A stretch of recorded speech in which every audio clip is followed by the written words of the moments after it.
Hello. Hello. How's everybody doing today? Good afternoon, everybody. We are here for ClassiCast, the Burning Crusade podcast with our friend Nano. You guys watched the video a little bit before stream. Nano put out a video a few days ago kind of explaining who he is and kind of what his story is. But Nano is the your official title was was quality assurance, right? Nano. Yeah, test team lead. Sure, quality assurance works. Yeah, so test team lead for the Nostalrius team. So that was kind of like the big private server that kind of kicked everything off. But yes, we are here with Nano, myself. Staysafetv is joining us as well as always, and we're super excited to talk about a number of things that have happened so far with the TBC beta, some other announcements that have happened with Classic, and get Nano's input from it as well. So. Dude, they are going through the beta fast. It's That's really like fast. The first thing I want to say. So I remember with the classic beta, this is what, 2 years ago or 2.5 years ago, we were stuck at, they launched it, it was 1 to 30, and we were stuck at level 30. And then like after a month or 5 weeks, they bump it up to level 40. So we were stuck at 30 for 4 weeks, maybe 5 weeks. And now it's like, it took them 6 days to bump the TBC beta from 64 to 68. Then another week goes by and now it's level 70. So they're like, I don't know if TBC the content has had less bugs or if they're just working harder because they have nothing to do because Corona these days or what, but they are like, they're hustling. Stuff's getting done, you can tell, right? Well, I feel like the way they approached Classic versus the Burning Crusade beta, I guess the Classic Vanilla versus Classic Burning Crusade beta, I think it was way more like a hype promo type thing than just like a bug testing, because I think they're going through, well, first off, there's a lot less to test because you had 2 years of testing for Burning Crusade with Classic, but also you kind of have you just have things and they're like going through and they're knocking them out. Okay, we're gonna add a few levels. I wouldn't be surprised if we got raid testing and we're done in like a couple weeks. So Karazhan is closed right now in the beta, right? As far as I know. Yeah, it's closed. That's what I've been told. Okay. So yeah, I don't know. Let me ask you guys, and I guess we'll ask the audience. Should they do raid testing on the beta? Do you think that having streamers stream Karazhan or Gruslayer or whatever, is that good or is that a bad thing? Like, what's the consensus? I kind of think it's good. I'd rather Karazhan when it's live not have bugs, especially if there are bugs that are debilitating to people's ability to play it. However, I want them to do something similar to how they did with the Nax testing in Classic, which is that they added these artificial buffs so they could easily complete the raids, but it was hard to get a sense of what you needed to do to prepare and those kind of things. I'd like to see them do that again if they're doing raid testing. For me, it's pretty much that. Like, I know a lot of people are like, oh, they want the hype or the excitement or whatever from the game coming out. But look at what the best gameplay phase of Classic WoW was so far. I think for me, phase 1 was always exciting, but it almost had more to do with the excitement of fresh launch. Here's the game. It's finally here. It's official, all that stuff. But if I look at gameplay of actually doing the raids and all that sort of stuff, it's been phase 6 for me because they based the entire game out of that. But not only that, I do think the raid testing was a huge part of it. I think there was an immense value in them doing raid testing and doing it the way they did it. Like, yo, Nax is open for 3-4 hours. You have a bunch of buffs, so you're going to be super strong, so it is going to be easier than normal, but you only have a limited amount of time to do it. Get in there, see what you can do. I like that. I thought that was great. I don't know if they're going to do the exact same I think way, the point and the value of that is like, hey, make sure the mechanics work. Like, this spell, this possibility is on a timer. Go in there, make sure it works. And so you can't like, super. It's not like you had guilds really going in there practicing their speedrun strategies because like they had 110 million% damage buff and 100 million% HP buff and whatever, right? It was dumb. So, but it was really valuable insofar as testing the boss mechanics and timers and stuff like that, because so they didn't. It's really actually completely 1-to-1. They did not beta test or PTR Molten Core, and there were some bugs in Molten Core. They did not beta test or PTR Blackmane Lair. There were a lot of bugs in Blackmane Lair. Yeah. They did beta test and PTR, or they PTR'd Zul'Gurub. Zul'Gurub was good, as far as I know. Yeah. No bugs. Not that I'm aware of. They did AQ20. They PTR'd it, and that was good as far as I know. And then there were some bugs, haha, in AT40, which they did not PTR either. So I think it's like pretty obvious that PTRing or beta testing this stuff like has some value, right? Yeah, there is a difference with beta testing the classic stuff because there is a classic like private server core that's out there, and all the big speedrunning guilds have their own spun up local servers to practice these runs over and over and over again. And the private servers were decently good at replicating at least like where the trash pools were, where they were supposed to go, so they could like really maximize their ability. So they would run it over and over again on their local servers and then hop on the live and do it again. Mm-hmm.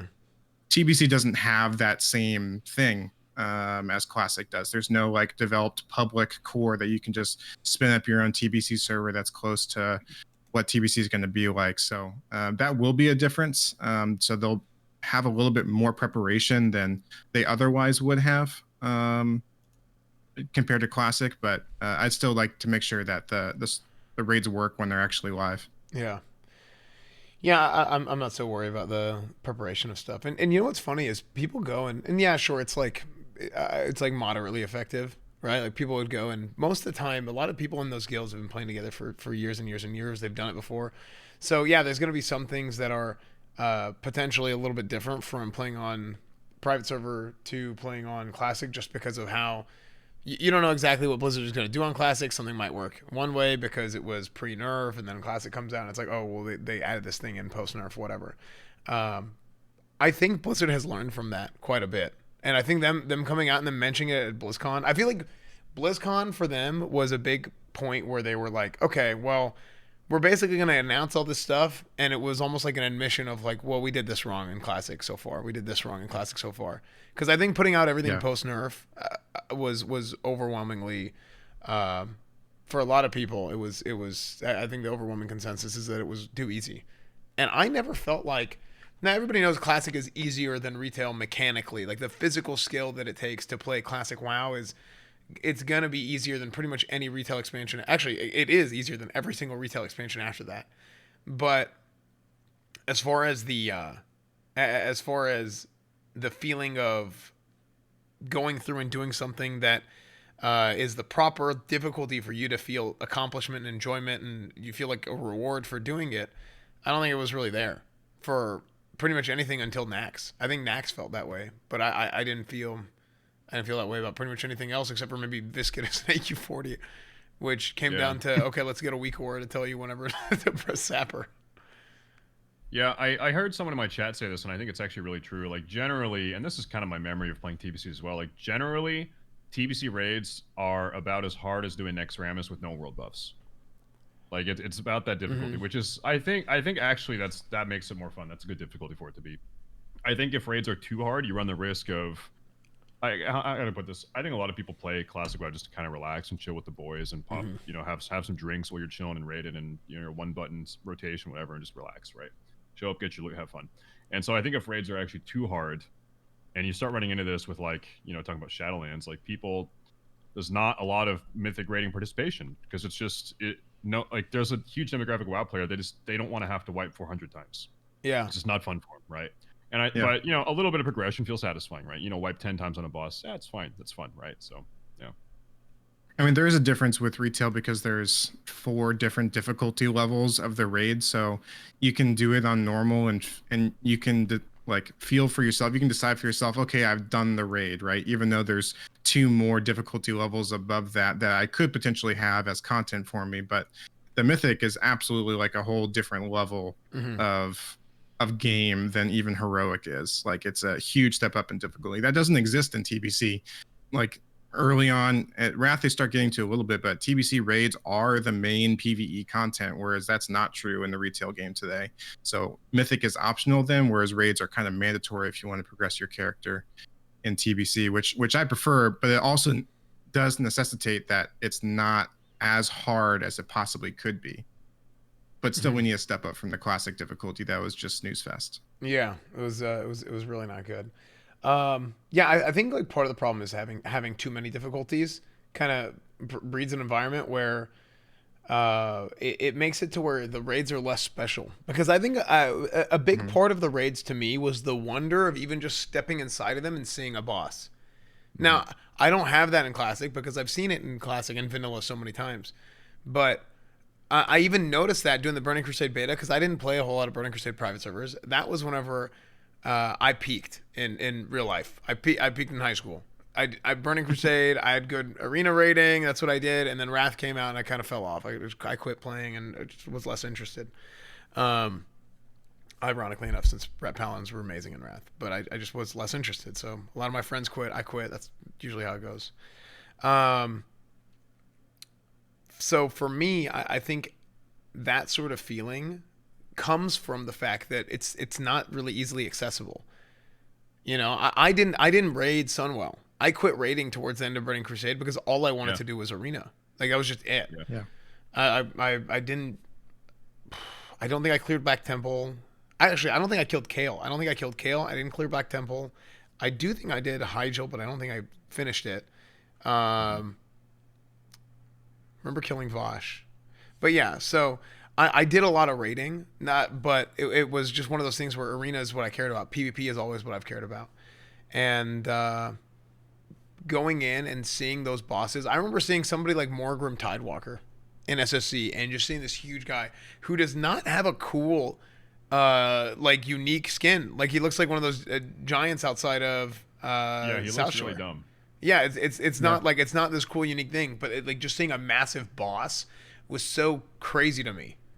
You know, seeing anything they just that did big. scale 2.0 and then that's the boss, but it was cool. Yeah, but it was cool, and it just knowing that was the boss was cool, and it was just because if there was like an easy mode, if there was an LFR or whatever, then I would have already seen the boss and it would have been less special.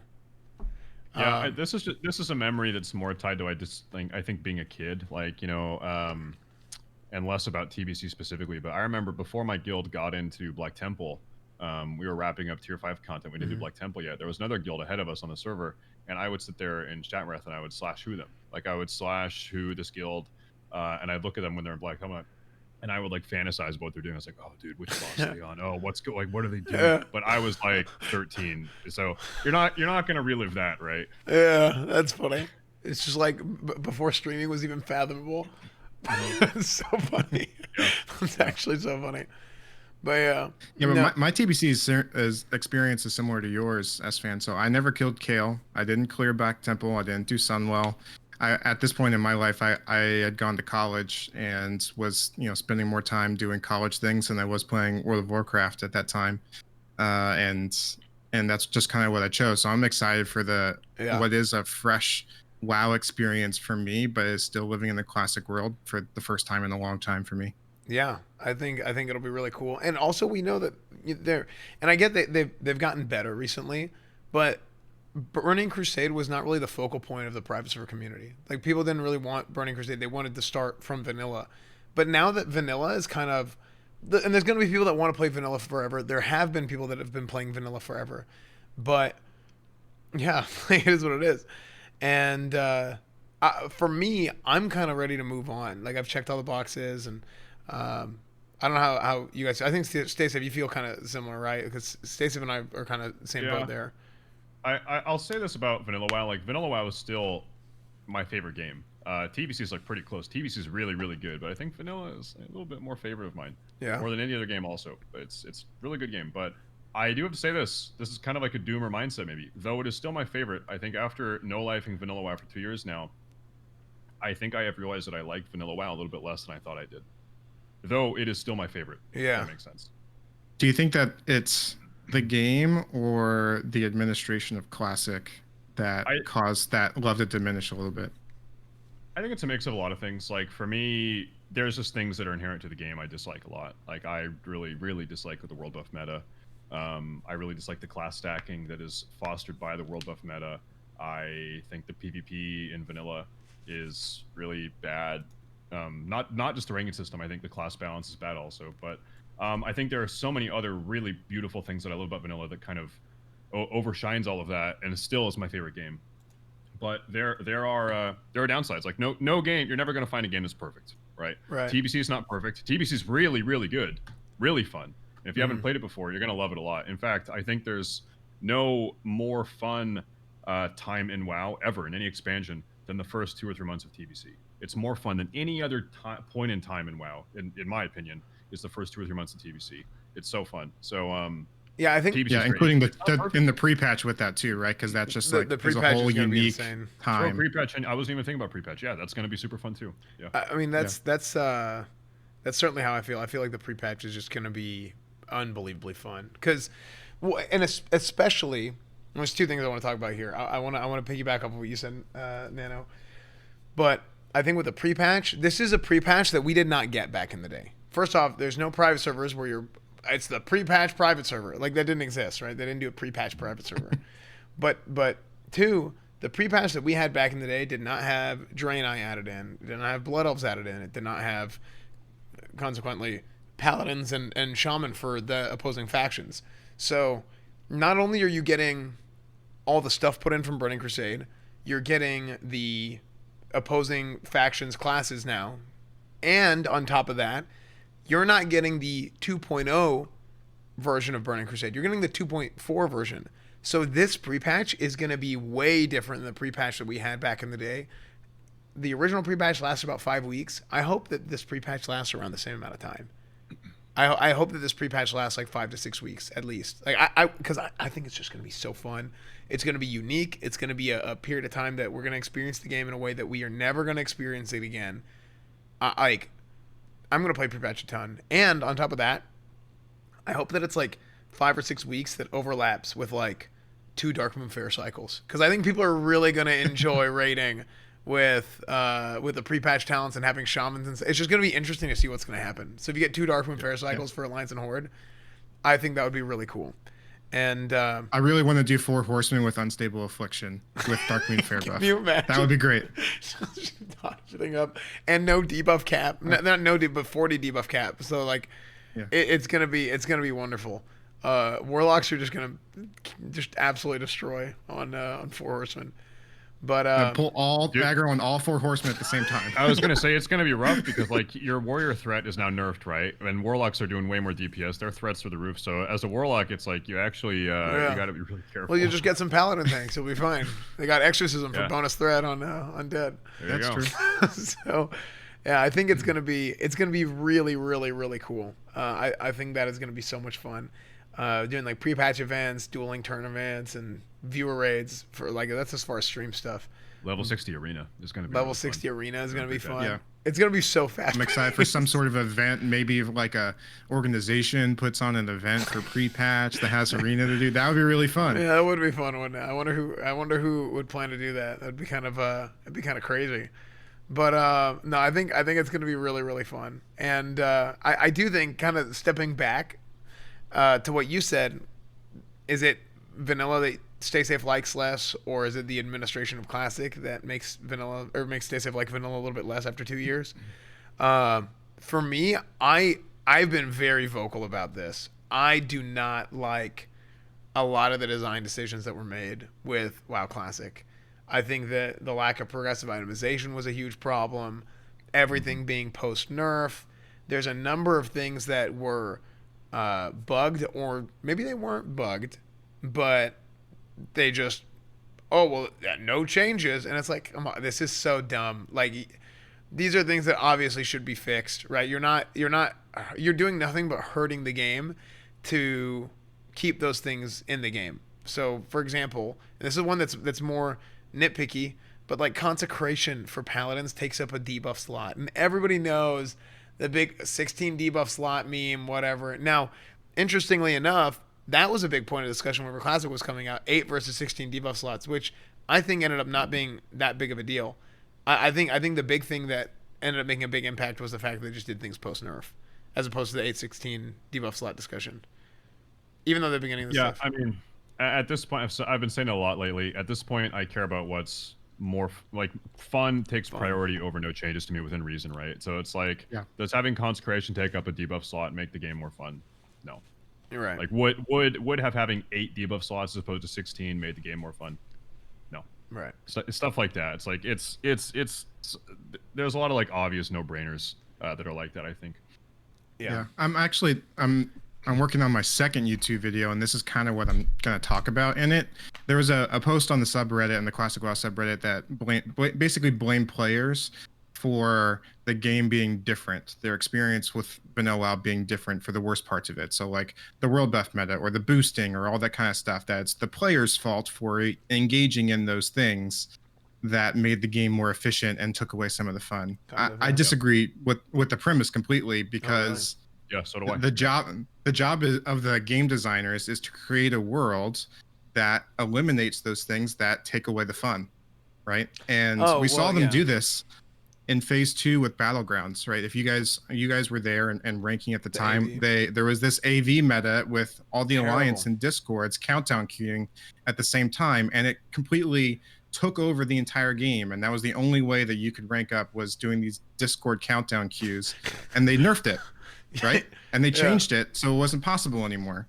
So they stepped into the game because players are playing in a completely different way, and they fixed it. And some of the best times I had in Classic was after that nerf and after they changed the dodge meta, and you actually could play Warsong Gulch and fight real game. That was like the best part of Classic for me. The Gen 1 rankers, they only did Warsong for what, a week or two, I think. Like the first Grand Marshals it was not even a month, where it was like AV spam. But I mean, it was grueling, but it wasn't PvP. Like, it's just dumb. Now, you know what's kind of funny about the AV spam is people started doing that week like 2 or 3. That was week. We had 3 weeks of open world ranking, and then on week 4, going into the 4th week, was Alterac Valley and Warsong Gold. So yeah, but the mass Discord thing. It took like 2 weeks of that for people to realize how to do the countdown queues. So you know what happened that was funny was, because my guild is very big. Like we had like a ton of people doing this. So we were doing the countdown queues in that first weekend that AV came out. And I remember somebody from Vampire Clan messaged me, and he messaged me and he's like, "How the hell are you guys like almost done with your rep?" Because we were like, we had guys breaking brackets in that week, and we like had to slow down because it was causing a huge problem.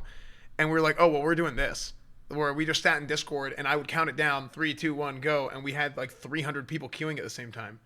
So what ended up happening was I think people saw this, and then it led to, within the next couple of weeks, like everybody was doing that on the Alliance side. It was so bad, it was so dumb.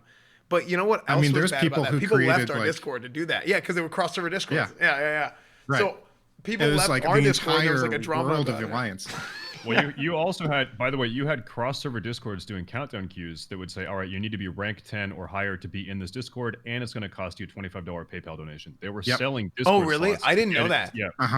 Yep. Oh, that's so bad. Oh, that's like, really you can only bad. get invited to my Discord, which has the most amount of people, if you sub to my Twitch channel. Like, all kinds of cringy stuff of people, actually breaking the terms of service, because you're not allowed to do that. But yeah, it was terrible. And so that's just an example of Blizzard actually stepping in, doing a game design decision, changing the game for the benefit of its players, right? The game was better after they made that change. Yeah, I agree with you. you. They Like, didn't do it for a number of things. Players are going to find the meta, they're going to min-max, and it's up to the devs to not let players min-max the game to death, right? Yes. Yeah. I think I do agree with like the premise of what's being said. It's like, well, the reason why like you're having a bad time is because you're doing it, sure. But I think more importantly is what you guys said. I think it's their jobs. Like I think a lot of times, you know what devs don't do? A lot of times is people say they want something, right? They're like, I want this, I want that in the game. And then what ends up happening is they're like, we listen to the community. Here you go. And it's like, hold on.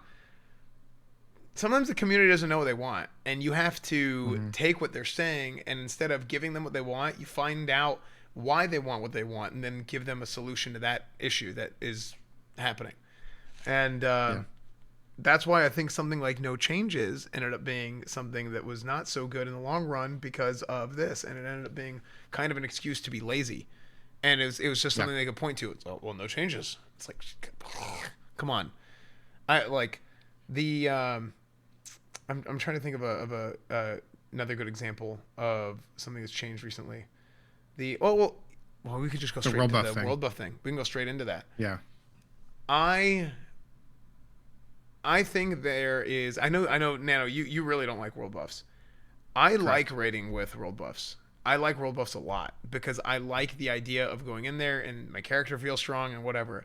I also understand I have a little bit of a bias because I'm a hybrid. And as a hybrid, I get the benefit of the spell stats and the melee stats. So it's especially a big deal for me. Um, Now here's what I don't like. I don't like that they just intentionally have just refused to do things or ignore things until this point to make it to where, okay, players are going to do this. Like they want to do this. There is a silent majority of players that obviously like raiding with world buffs. It's almost political. People just kind of like don't talk about it. Like it's what it is. And it's one of those things that like I don't think they should have world buffs be dispellable at all. Most of them aren't anymore. Really, it's Songflower and Diremaul that's dispellable. Nothing else is dispellable. So you might as well make them all not dispellable. The timer on Neff and Onyxia is just absurd because it's outdated. There is more players playing up on the server. Of those players that are playing, there's more of them that are level 60. Of those people that are level 60, a higher percentage of those are wanting to raid with world buffs and have Neff heads and have alts leveled up to turn in Neff heads and Oni heads so they can get world buffs for the rest of their raid. It's just dumb, right? Like you said, it's dated. It doesn't really make any sense. This is something that you guys addressed on Nost, and a lot of other private servers did too, because it's like, why are we going to have a timer of 6 hour, and I think it's 8 hour for Neff. I don't even remember what the timers are anymore, to be honest, because they reset it anyway. They reset it anyway. So you have to get somebody from the opposing faction to mind control the guy, and then your raid kills him. And really, what's the one reoccurring theme here that's happening with everything? It's you are getting opportunities to grief the situation, and it really opens up the door for griefers. It's not like it just doesn't really make any sense.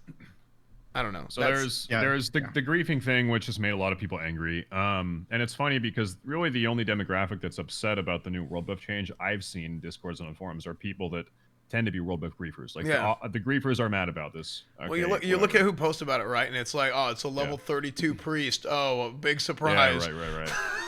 but then really I think like the bigger issue with this is the raid log aspect. Like I actually sat down the other day and added up. I was like, rough approximation, how much time have I spent raid logged with world buffs waiting for raid day? It's like over the last, 20 months of Classic or however long it's been, I've been logged out like 50 days or 55 days or something, just waiting to raid. That's like, I want to play my main when I want to play my main, right? It sucks. It's terrible. I mean, Stacey, if you decided not play in one of the dueling tournaments because it landed on the same week as Darkmoon Fair and your guild was doing a speed clear and you couldn't participate in a World of like Classic event because you were choosing instead to be raid logged with world buffs. Well, you kind of had an obligation for it. It was dumb. Like, it was just a bad situation. So like you feel obligated to, oh, well, my guild's doing a speed clear, I have to do this one thing, and then I can't do something fun with everybody else. I completely agree. Now,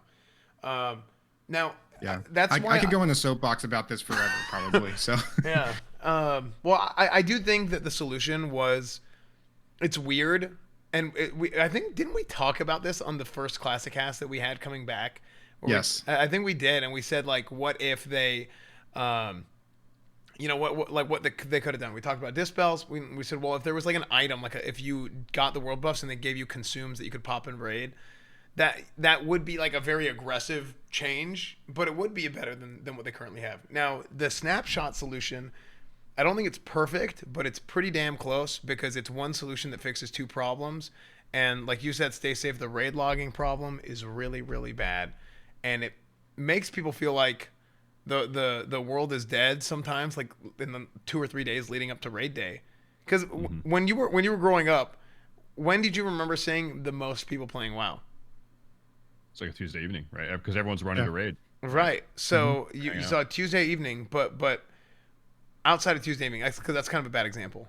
It was usually, but outside of Tuesday, because even now, because you still have that in Classic, right? Yeah. Where it's like you go in Tuesday and like you're getting like 40 FPS in Stormwind because people are running around doing whatever. On Nos, the biggest population day was Sunday.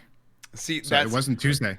That's exactly what I was going to say was, actually, I'm surprised it was that on Nost even, but I was going to say, I remember Saturdays and Sundays were always popping off, and that's whenever everybody was playing, and there was a bunch of weekend raiders and all kinds of stuff. And you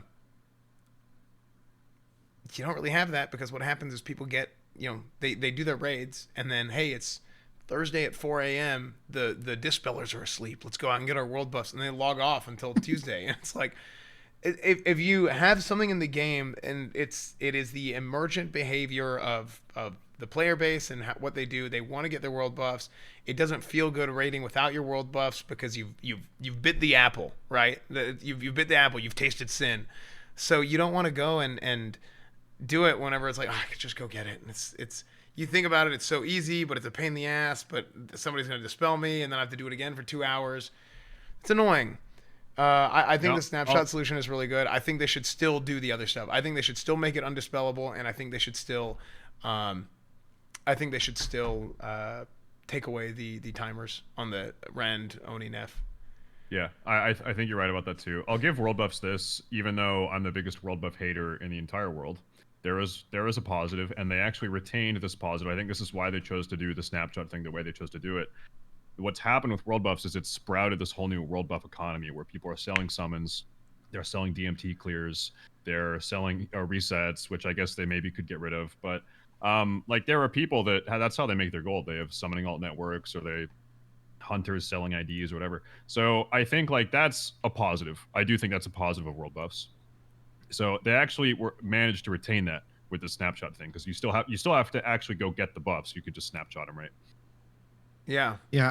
There's been just this evolution of the rating meta in Classic that's gone far beyond where private servers ever were. So like on Elysium or Light's Hope or Nost, do you guys ever remember summoning underneath the Nax portal or above BWL to zone? No, you would get in your raids and you would fly together to go get Songflower. Then you would take a portal back to Ironforge, fly down the Searing Gorge, and actually walk in with your 40 people into the raid, right? That doesn't happen in Classic because of these terrain exploits that people, like on my server, we call them mole rats, that they're underneath the Nax portal, that they're summoning all day to get people zoned in one at a time so they can save all their world buffs. And it's so terrible. Like that is like I remember antithesis of what an MMO is for me. No, I agree. I remember phase 1 even. We would go in and okay, here's the countdown. Paladins and Mages first. Boom. 3, 2, 1, go. 3, 2, 1, go. Boom. And you just had just all these griffins flying out, and it was cool. And it was just, it was badass, right? Because people would know. It's like when power raids, it's raid time for power. When Crusade raids, it's raid time for Crusade. People would see it, and it was cool. And you would see that big movement happening. I think what eventually happened, and this really kind of took over an AQ patch, it was almost like gang territories where it's like, okay, you're gonna glitch into the wall and your guild gets that spot, our guild gets that spot, the horde guilds have that side over there, so they deal with their things, and everybody just kind of sits in their corner and they summon, and then you just wait for, you go play an alt, you go eat dinner, whatever you want to do before raid time. It's dumb. Like it was. You know what it is, dude? Blackrock Mountain is the best thing to ever happen to Classic. Like in my opinion, as far as world PvP goes. Yeah, like the second players' focus and world PvP focus shifted away from Blackrock Mountain, it just got way lame, right? Yeah, and it wouldn't have. It was also the same time where world buffs mattered more because the raids were harder. So world buffs made up the difference for the difficulty much more so than in BWL, because you could do that with your eyes closed. But yeah, like I think there's going to be tons of world PvP and all kinds of stuff whenever this change goes in. I think it's too bad that it's gone in so late, because people are going to get their world buffs, and I know for me, I mean, I don't know what my guild wants to do yet. I haven't really talked to him about it, but it would be fun to do the old 3-2-1 and roll in 300 deep to a zone. Now, I don't know if everybody wants to do that, because people have just kind of gotten used to doing things their way, but the necessity of, okay, we got to summon in our little corner, like, okay, you go over there, you go on top of that mushroom, you go under this ziggurat, whatever it is, right? Like, it's just, I don't like that. Like, it's just weird.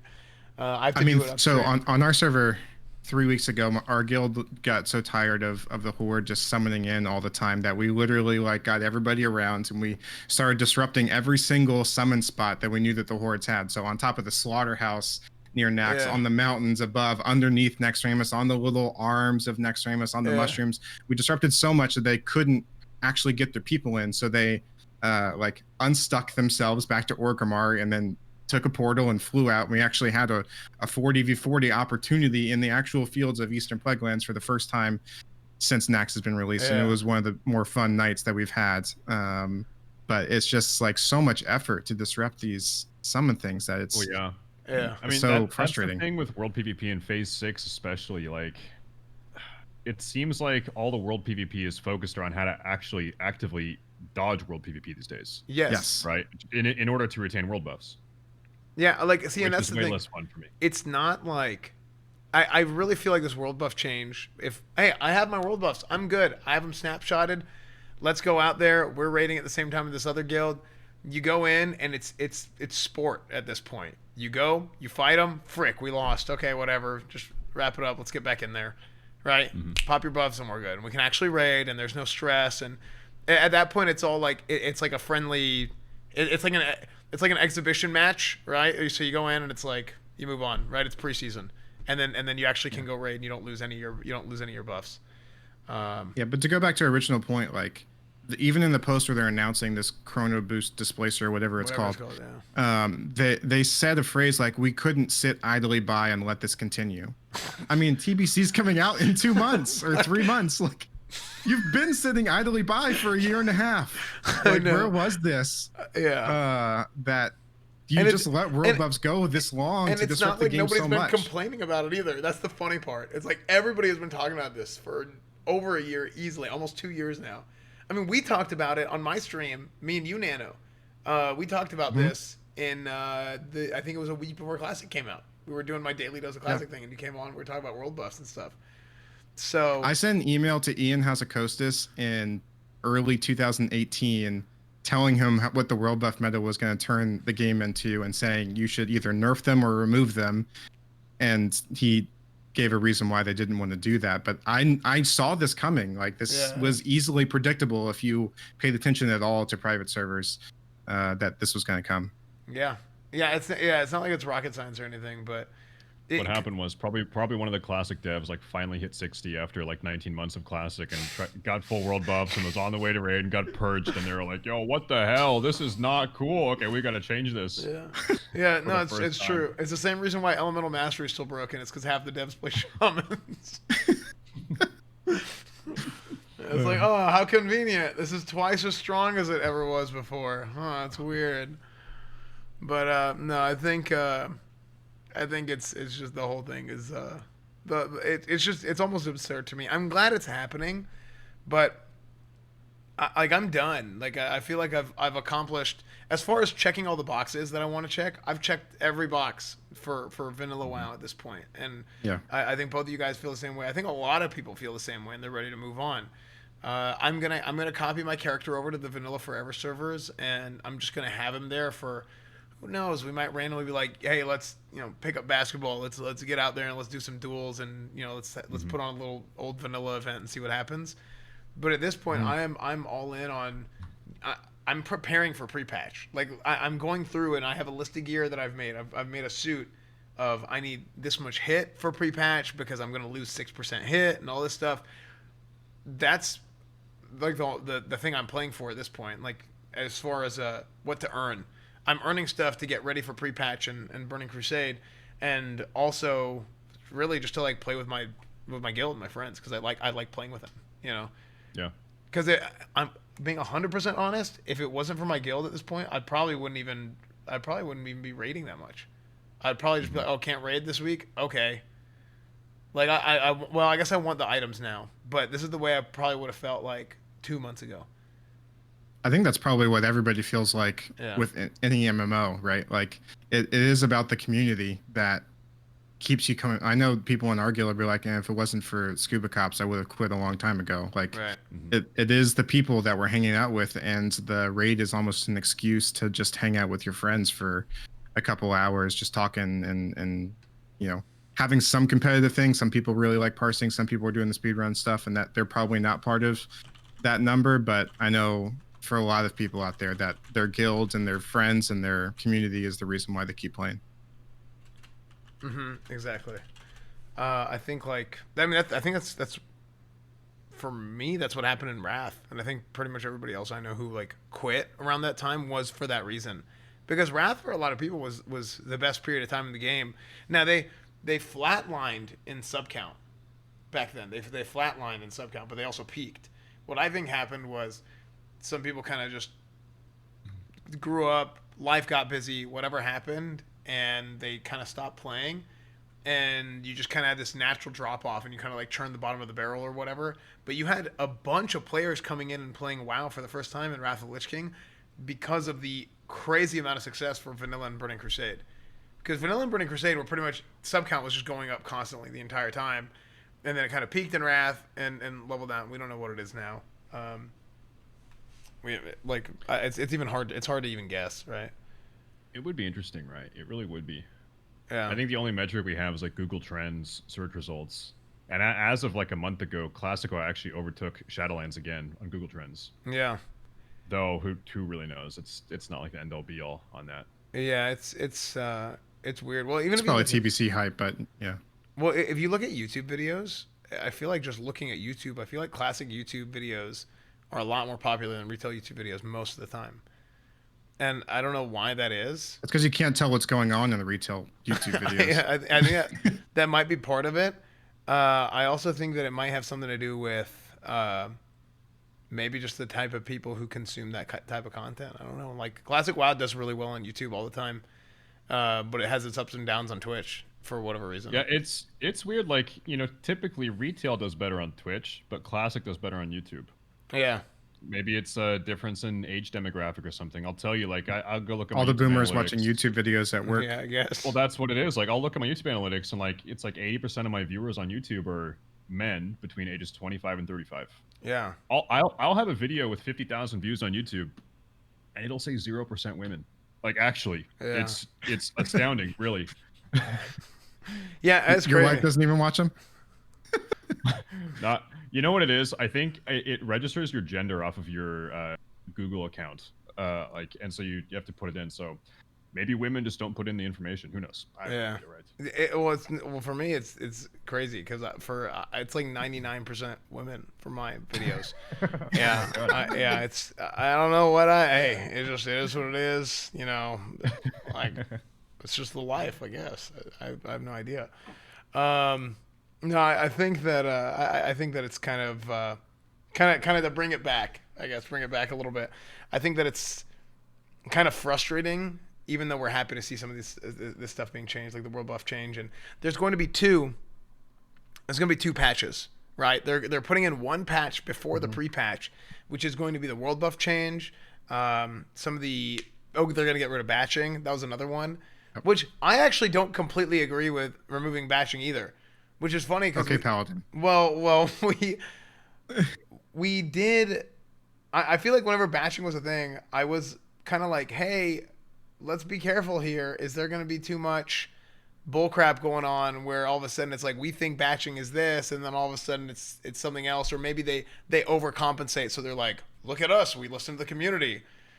When in reality, like 400 milliseconds, like hello, that's like I could drive to Miskif's house in 400 milliseconds. Like it's so long, right? I mean, we talked about it offline, right? Yeah. Like we had a couple of messages about it, and all the people who think that Nost didn't have any batching, that's actually not true. We had 200 millisecond batching on Nost. We did have melee leeway. It wasn't as aggressive as classics, but we did have those mechanics in there. But it didn't feel like it in the same way, right?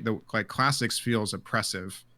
Like buying things off of a vendor doesn't need to take 400 milliseconds. Why does it take forever for me to get one stack of water? And they put the entire. I think they applied it wrong. They literally put everything in the game on a batch. Every right click, every interaction with a vendor. That's not even what batching is supposed to be. It's literally supposed to be in combat spells. That's like it. Not this whole weird. It felt very lazy. It was so bad. The game felt laggy and terrible.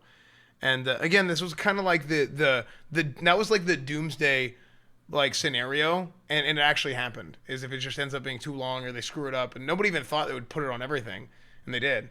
I think the beta feels great with no batching. TBC beta feels great with no batching and all that stuff. I love it. Yeah. And they're doing some specific things to account for there being no batching because of like some mechanical things, right? So like you made a joke about paladins, like seal twisting is still going to be a thing because of them applying an overlap to the seals. So I think they're still working on it, and there's like a whole discussion going on because it's like, can you do it this way, can you do it that way? So what they should do is all seals should have like a bonus like 0.4 seconds, because that's the batch window, where it lasts 0.4 seconds after you put the next seal on. That's just how it should be. But there's like some weird interactions now where you can go from one way to another on some seals, but other seals don't let you go to it. So it's like this whole thing right now. And I was told that it was going to be fixed, but now it looks like they broke it again on the PTR. So now people are freaking out. Like, what is going to be happening here? But who knows if 0 is the right answer? Maybe it should be 100 or 200 like on Nost. But if I had to choose between 0 and 400, 0 any day of the week. Yeah, that's true. 400 is ridiculous. Yeah, absolutely. I mean, I don't know if you guys have been PvPing on the beta at all, but like I'll say it again, like trying to do arena with 400 MS batch window. Oh, dude, it'd be a joke. It'd be a joke, right? It'd be terrible. Yeah, it would be bad. Now, I also think there are some things to account for, like, I'm going to use a Paladin example again because that's what's most familiar to me. But sometimes there's like gameplay that comes from like how some things work, right? That all of a sudden, if you're used to doing this and then you can't do this anymore, and it was intended, then that's really bad, right? Because it feels really bad, I should say.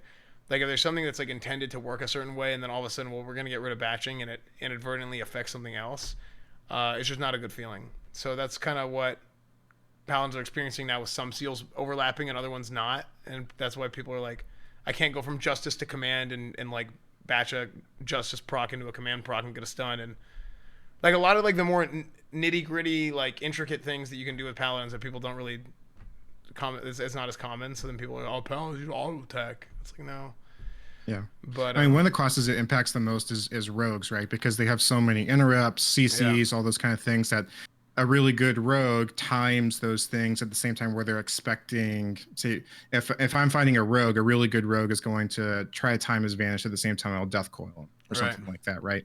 And the batch window allows that to happen and gives them way more leeway for that to happen, where the smaller batch window kind of eliminates that ability to slightly outplay. A really good player knows how to abuse that batch window to their advantage. But as a warlock, I feel great about rogues not being able to vanish my death coil as much. So I'm good. Maybe I'm warlock biased, but with how big the batch window is in classic, so easy. Was it a skill play to vanish a death coil? Come on, no. Anybody who acts like the same type of people who are like, oh bro, I vanished this. They're like Lee Sin mains who spam Q and they're like in League. Like it's so dumb to me. It is not skill. If anything, it's more skilled now, right? Like if you can do it now in TBC, it's like, okay, wow, you're good. Yeah, you know? and that's how it was on private with the 200 millisecond window. Like, because it didn't really happen that often. More often than not, when it happened, it was like luck. Right now, it's like you always have people like double palling each other, or like every CC. It just doesn't feel good. Right. It's. Really, I mean, you had moments in the dueling tournaments where two people killed each other at the same time, and then all of a sudden now these admins have to figure out who actually won a duel. Yeah, and you have to look at the combat log, and it's like, so dumb. And like the two different combat logs say things happened at a different time, so it's like it was just all dumb in PvP. Was that? I remember at least one time specifically where that happened. I think it was Zolpi. Was it in the beta? Maybe Zolp and somebody else. I don't know. But it happened. I think something like that happened once in the beta with like Sony Digital or something. I think it happened with Sony one time too. I don't remember. Yeah, I'm not sure. Yeah. Oh, the multiple blessing of protections. That sucks too. Like it's like everyone's like bop the mages, and then everybody bops the same mage. It's like, you have 4 forbearances on. For me, and all the warlocks know this, I know Nano knows this, when you try to shadow burn a boss or a mob as it's dying, and the shadow burn goes off, you spend your soul shard, but the damage doesn't land. Oh, so you don't get your soul shard back. And it's really, really annoying. Yeah, there's even batch windows between like the damage applying and the debuff applying for you to get the soul shard back. Or like drain souling something as it's dying is super easy with no batching, but with the batching window, sometimes you would overlap and it would work, and sometimes you wouldn't, and you couldn't drain soul and get your. It is so dumb. So or a healer who gets a heal off and he loses the mana, but it doesn't land on the tank. Heals being on the batch was so bad. Were heals even on the batch on Nost? Yeah. There was moments where heal would go off. I almost and then the tank never would still remember that happening. I remember the first time we were at the Blizzard before Classic thing where Staysafetv and I went to that, and I remember healing, and I think you were sitting. we're sitting next to each other, but I pointed out to Stacey. I was like, dude, look at my heel, and I was healing myself. And you remember this where it was like I was like, it's lagging. Yeah. Yeah, and it was like because it was like heal. It was just what's that? So, like, just I have put to say, everything my back. memory of that event, like probably the best memory of that, well, best, maybe worst for you, Oh, I is know it. Yeah. the template character. The paladin you had, it didn't have a two-hand weapon, so S1 spent like 3 hours on this template on the classic alpha trying to get a two-hand weapon to test red abilities. Yeah. Yeah, we did. What did we do? I think we went and did Armory, and we ran Armory so I can get a Ravager. Like a couple. Well, I thought what happened was like Changlish was doing it on the Horde, and he got a two-hand weapon BOE, and like you were gonna try to cross-faction auction house it. To Oh get yeah, on that's the what we alliance. tried to do. Yeah, we did. Yeah. Yeah. That's right. Yeah. Yeah, because I think we went to we were planning to go run Armory to get a Ravager, and we're like, okay, like, what if it doesn't drop this and that, and then yeah, that's what we tried to do is we tried to cross faction age it. Yeah, that was so funny. You should have taken the hint. Yeah, I know, right? Well, you know what's funny? I remember I specifically remember I'm looking at my bags. I'm like, where's my two-hander? And I turn around and Kyvax is standing right behind me. I'm like, what am I? Can somebody like spawn it for me? And they're like, well, we don't have it set up to where we have like GMs that can spawn items. And I'm like, what the hell is happening? So yeah, kind of like speaking of this, I feel like leading into Classic, there was way more communication with the Classic devs and the community, and the Classic devs with also like content creators that had played private servers and kind of knew a lot of this stuff. Like I feel like we had a lot of feedback. We had a lot of feedback and communication. Like they would try our ideas and they'd ask us questions. And now I don't know about you, maybe I'm just on the outside now. I feel like it's been like totally dark. Well, there's not been a lot of communication this time. I think it's gotten better in the last couple of weeks with beta. But before that, it was like Classic came out and they were like, "See you guys later. Yeah. We're out." And that it was weird, right? And like Omar was a big part of that. Unfortunately, like, you know, it's good for him, right? Because it's if he's leaving Blizzard after I think it's 18 years. Those of you guys who don't know, Omar did. He got an opportunity to move on from Blizzard, and I don't know. They said he's at Dreamhaven, but I don't know if that's confirmed or I think it's just rumors. I think that's just what Kevin Jordan said. But okay, yeah. So I don't know. I don't know where he is, but it's he is. Yeah, he is 100% Dreamhaven. 100%. Okay, so because I haven't talked to him, but yeah. So good for him. Omar is a great guy. I don't know, like I've never told this story. I guess it's like fine to tell, especially now that he maybe left Blizzard. There was one night where you and I were in a call, Esfand. Yeah. And I was complaining about on the Classic beta how I was wanding. If I shot a wand auto attack, it would like make my character move. And it's supposed to, like, you're supposed to cross body wand if you're not aiming your character at it. Yeah. And then you were jumping and your hips weren't turning. Yeah. And so we messaged Omar and we're like, I don't know if he'll respond. He responded, and we hopped in a call with him. This is like at 11 p.m. It's like 11 p.m. on a Friday or something. And so we're in a call with Omar, and I'll never forget this. Esfand, you were trying to explain to Omar about your hips not turning properly when you jump and auto attack at the same time. Yeah. And he's like, oh, I'm not sure. And Esfand's like, let me just hop on the private server. So Esfand hops on a private server, is streaming himself jumping and twisting in Discord to Omar, and Omar's like, yeah, I get it. Yeah, no, that is right. Something's wrong here. So I'll never forget that. It was and now like that's Omar. Now you just don't have that. Like Omar is I don't want to bum everyone out, but like, it sucks that Classic lost Omar. Yeah, that is true for sure. Yeah, I like as happy as I am for him.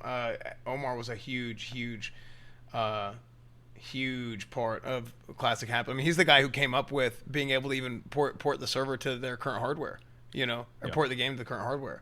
So Omar was a big huge part of Classic, and even like the direct communication and the willingness to take our feedback. And not just ours, but other people who've been playing the game for years and years and years, and kind of try and do it right. Like, obviously, like, we have our gripes and complaints and stuff like that, but a lot of that comes from after launch. So I don't know what they decided to do. I don't know. I think what happened, it goes back to that one interview that J. Allen Brack had with Forbes, and they said they don't want to do two MMOs at the same time. Do you remember that? This was like at the beginning of 2018. They were like, well, we don't really want to manage 2 MMOs. And now it's like, okay, well, good luck. Because now you got 2 MMOs on your hand. You might have 3 MMOs on your hand, basically, at this point. Because they're going back and they're fixing all the classic stuff before Burning Crusade comes out. Well, now you're going to have Classic Era and Burning Crusade and Retail. So if you ask the retail players, they'd say they can barely manage one. Yeah, exactly. I think if you ask the Classic players, they'd say the same thing. Yeah. So, yeah, I think it's... I just think it's something that it's like, hopefully... things continue to get better, and I will say this: I feel like in the last few weeks it's been really good. I feel like until beta came out, it was just a complete cold turkey. But with beta coming out, they have been pretty good. Like there's been like some good opportunities to like talk to people and give like direct feedback. But it sucked because I feel like I went through like I was like real life upset about things with Classic, and I think a lot of people were after them just going cold turkey and stuff just being broken and stuff they just refuse. Like Reckoning is still broken, for example. Like it's just, I don't know. It's really, really frustrating. Now a lot of that stuff's not going to matter because Burning Crusade's coming out, but there are going to be people who are going to want to play Classic forever, and it's like I hope that they at least go back and in this next patch that comes out before the pre-patch, I hope that they continue to make sure to get everything right. Yeah. We've had a joke in my guild for a long time that like whenever they finally change something in Classic, that the one guy that works on Classic finally got around to it. And it's like, how many, I mean, I don't even know how many people they have on the Classic team. It's probably like a half dozen or so, but it's always seemed like the turnaround time from, oh, this is clearly a problem to some sort of implementation or fix was like at least 2 or 3 months delayed. Or just it was never addressed whatsoever, and that's been frustrating. But you know, I'm glad that I've really enjoyed Classic. There's still thorns in it for sure, but it's been a good time. I'll tell you this. Maybe I shouldn't say. If Blizzard wants to make a ton of money before pre-patch, when they offer like the character clones and you can pay to have your character on the Classic server, whatever. They should announce Classic Plus content on Classic Era servers. They say, hey, listen, at some point in the future, we're going to do Classic Plus content on the Classic Era servers. We're going to add a new dungeon or add a new raid. And then everyone that was like maybe not going to pay to have their character on Classic Era, they're 100% going to pay now just to do the Classic Plus content, right? Yeah. And then it comes out like a year and a half later and it's one dungeon. Yeah, exactly. Exactly. With no gear upgrades. Yep. Yeah, I think... yeah. No, sorry. I think that if they go through and if they go through with these Classic Era servers and they have like this big patch where they go and they fix everything up and they just kind of leave it, I'm kind of worried that people are going to go and they're going to play on those servers and then they might feel like neglected if there's like nothing at all. You know what I mean? But maybe that's just kind of what they want at the same time. I feel like that's what they're saying, right? Like you can do Naxxramas forever. Enjoy. Yeah. Like I think they're just kind of like going through and they're just putting it out there. But like I think players are going to go over there and then they're eventually just going to be like, okay, it's over. So I don't know. I think a fresh is probably something that makes sense for them to do eventually. I think they're going to have to do it because I was going to ask guys, like, let me ask. Do you think that if they let Classic Era stagnate and there's never any vanilla fresh, are we ever going to see a resurgence of vanilla WoW private servers? Are we ever going to see a server that's as popular as Nostalrius or Light's Hope in the future? If Blizzard plays their cards wrong. Yeah.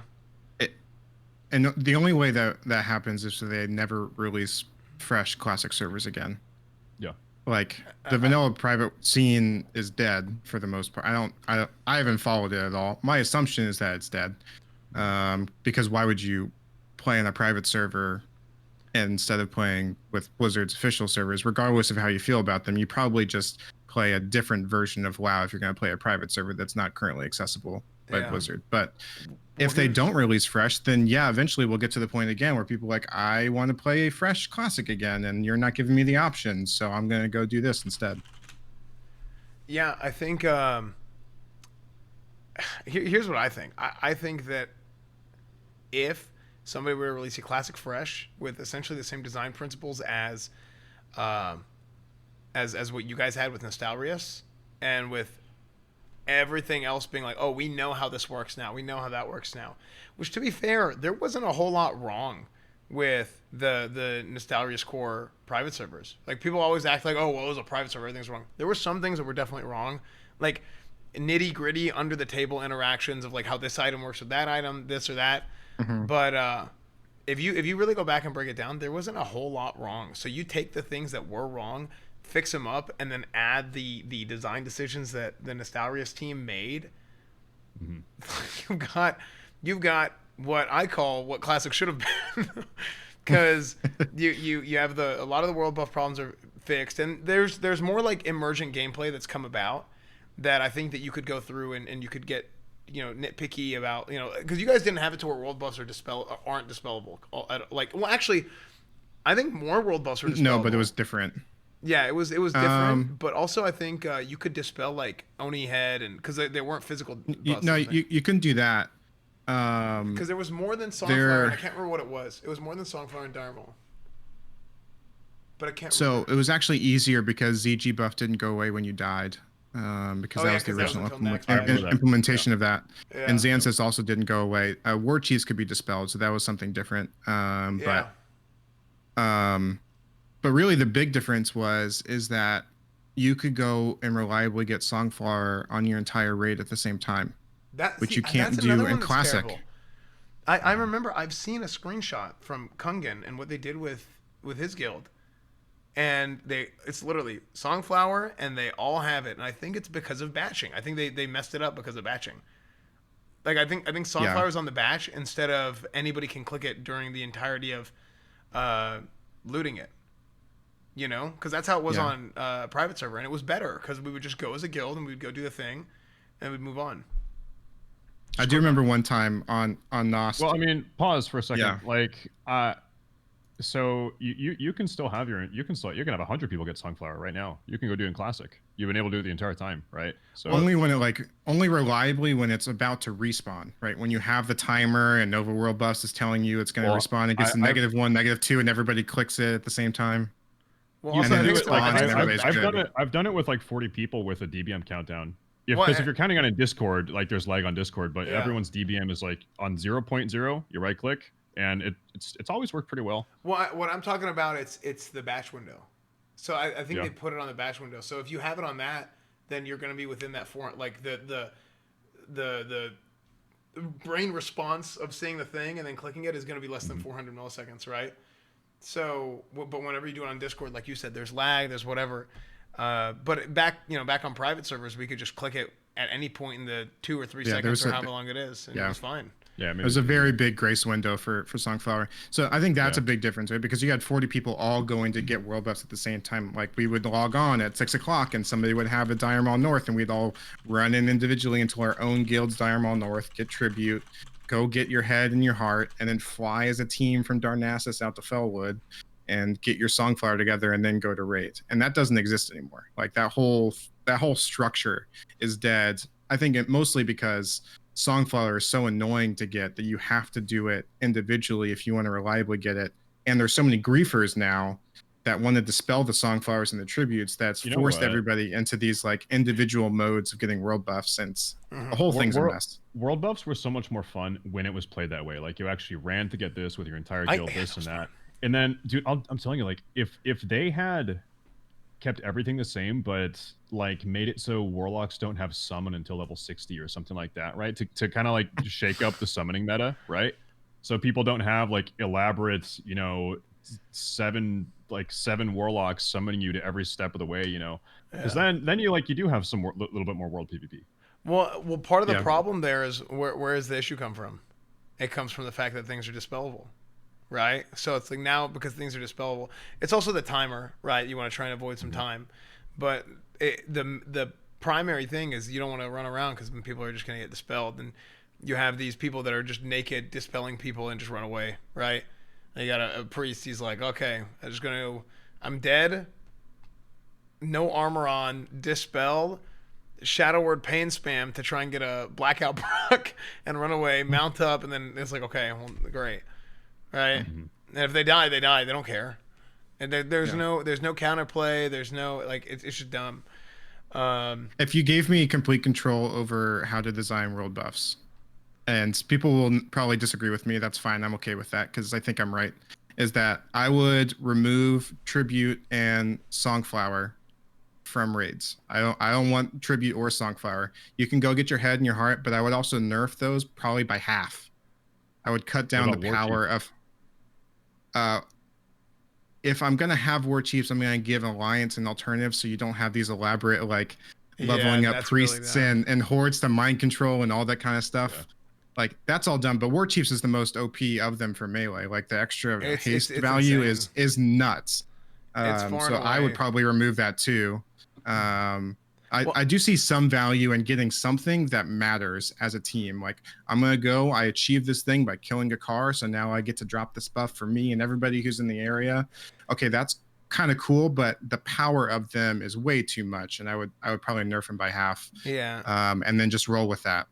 Yeah, I think they're not being like an Alliance version of War Chiefs or having to have like some crazy, okay, we need to get their summon over there. You're under Ogremar. Let's get a mind control. Okay, the mind control resisted. And okay, try again in 4 hours. Yeah. So, like, log out. See you in 6 hours. Yeah, log out. We'll see you in however long. Yeah. It's just dumb. It is dumb. Here's a weird hypothetical. Let's say they make it. Let's say they made it so War Chiefs is literally horde only. Like you cannot get it if you're Alliance. The mind control thing doesn't work. Well, did they do that in Burning Crusade? In Burning Crusade, yeah, the mind control thing doesn't work in TBC. Yeah. So that starts in 2.0. So in 2.0 pre-patch, Alliance is no longer able to get War Chiefs. Well, which, by the way, that sucks. Like, come on, let us have pre-patch with War Chiefs, dude. Like, it's so dumb because it goes even more the opposite way. So why not just give them? Because just remove it completely. Don't give it to Horde. Well, or I mean, if you're WCB nobody. That's the new guild name. Well, listen, no. Let me finish my question. So if WCB is genuinely Horde only, the mind control thing doesn't work in vanilla, do you think the raiding speedrun meta would be Horde or would it remain Alliance?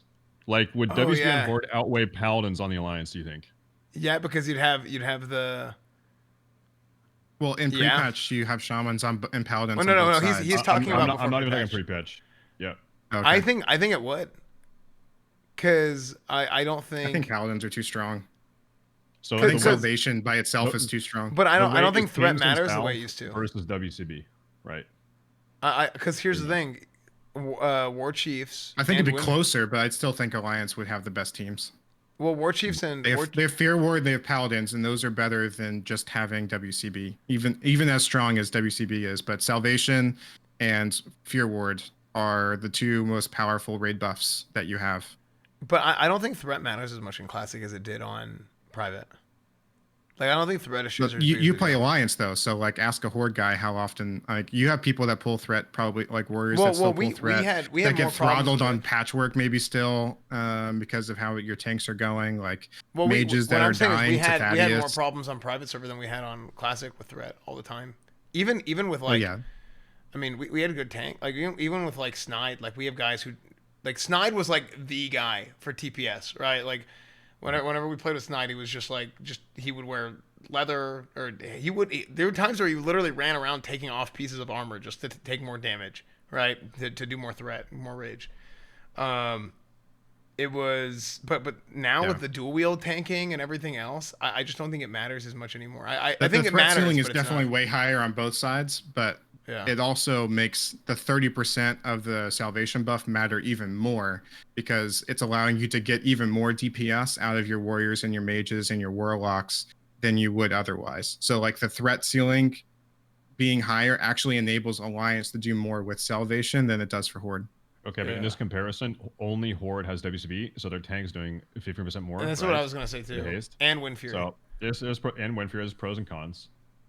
It'd be close. It'd be really close, actually. It'd definitely be closer. I'd still put my money on Alliance just because of Salvation, probably. I think you're probably right. Yeah, I don't know. I really have no idea. That's gonna be interesting to see.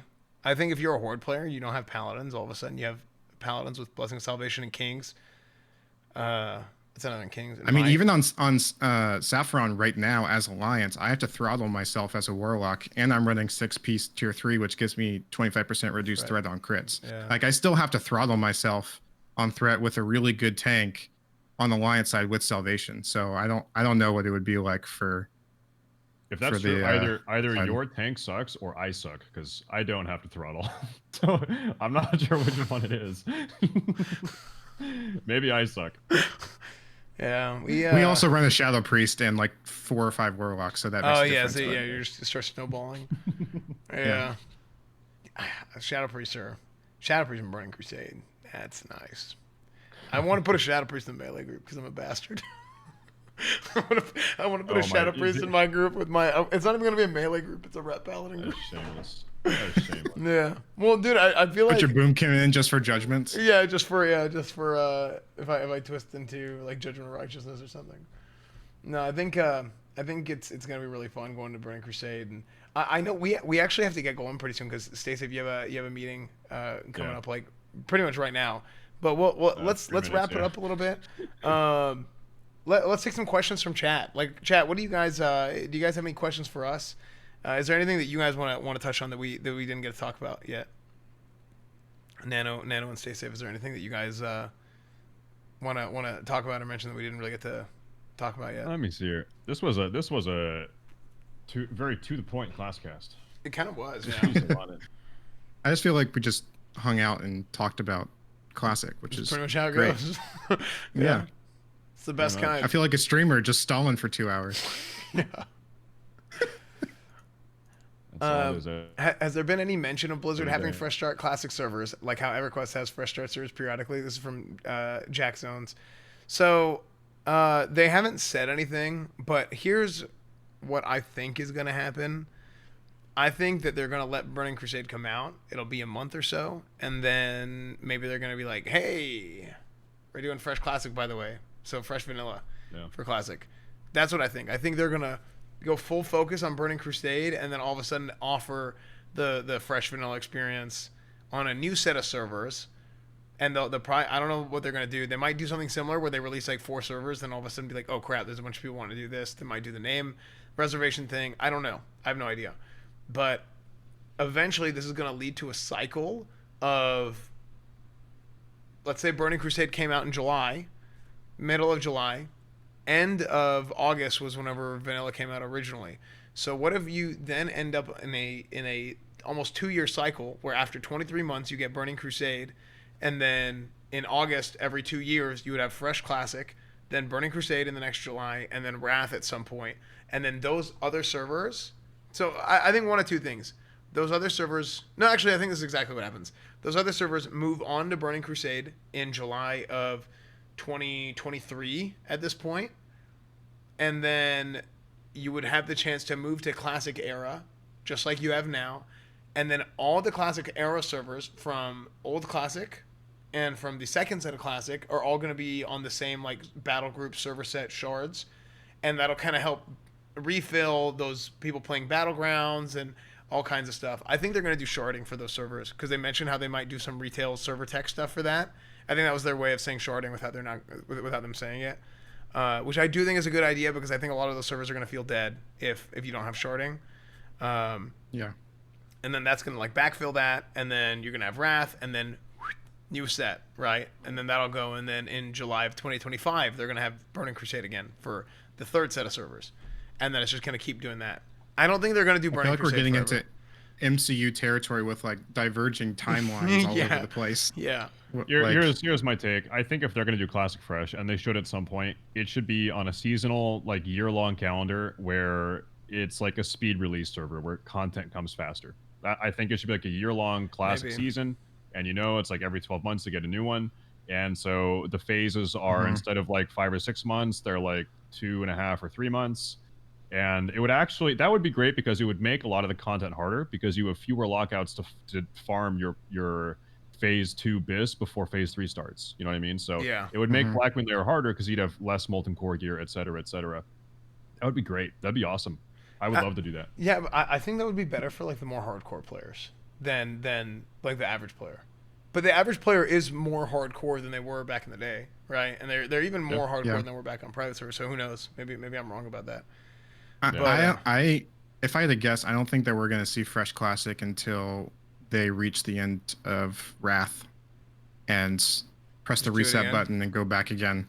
Maybe that would be my guess for at least Fresh Classic. I think they'll do it at some point again, but I don't think it'll be until the end of Wrath, and just let the timer and run to Wrath, call the 3 first expansions, the classic era, quote unquote, and then press refresh, and then you can stay on Wrath forever or transfer yours to your character to retail if you wanted.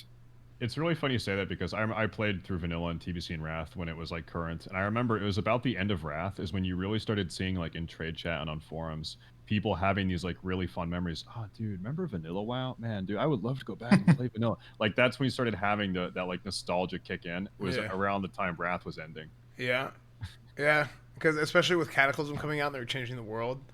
Because I remember like people would like want to go around because I came back for the end of Wrath, and I remember.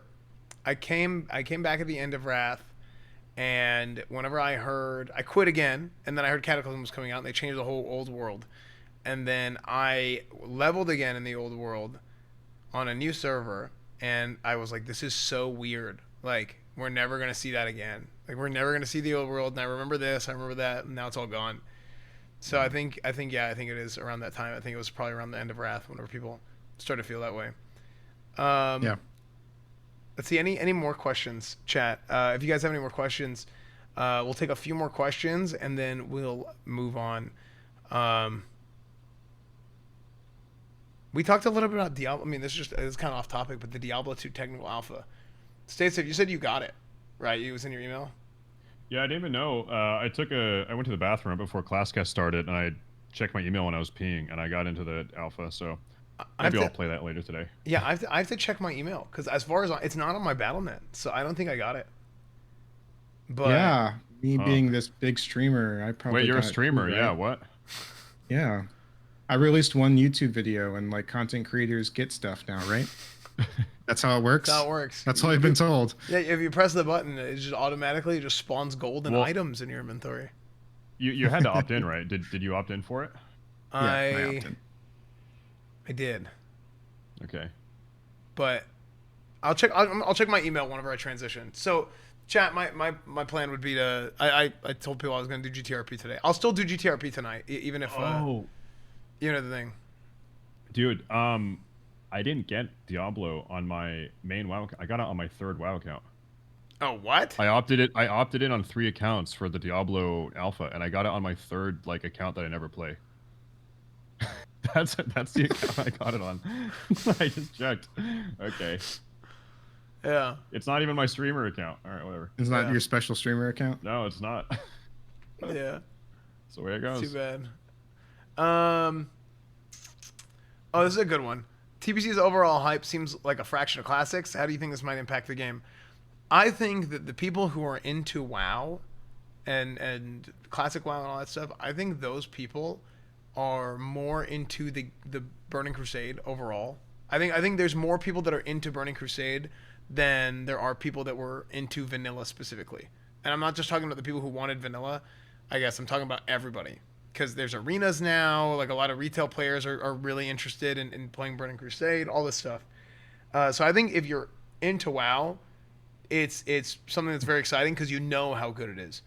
If you don't know how good it is and how fun it is and how cool whatever, it's a little bit different because think about just the marketing of WoW Classic. Oh, legacy servers, classic WoW. It's very easy to understand. It's very easily marketable. It's the first time it's ever being done. It drew an audience from outside of the WoW community into the game. There's a ton of people who are playing in my guild who have never played WoW before, and they started playing because they saw my streams, me doing variety, even since the org started. Like, I'll be doing org, and people have started playing WoW now towards the end of it. Classic towards the end of it, and they love it. They, I know people who are playing WoW for the first time ever, and they're 19, 20, whatever, and they like ranked. Like, I know people got Grand Marshal who never played WoW before, and it's just because people ended up really enjoying the game. There's a novelty to Classic that it doesn't exist for TBC because it's not like almost revolutionary. Like them going back and remaking WoW Classic was a revolutionary thing for Blizzard to do, and it like. You're probably not going to see Summit streaming TBC. Like Tim the Tapman's probably not going to stream TBC, but he might. But I know he played for a long time.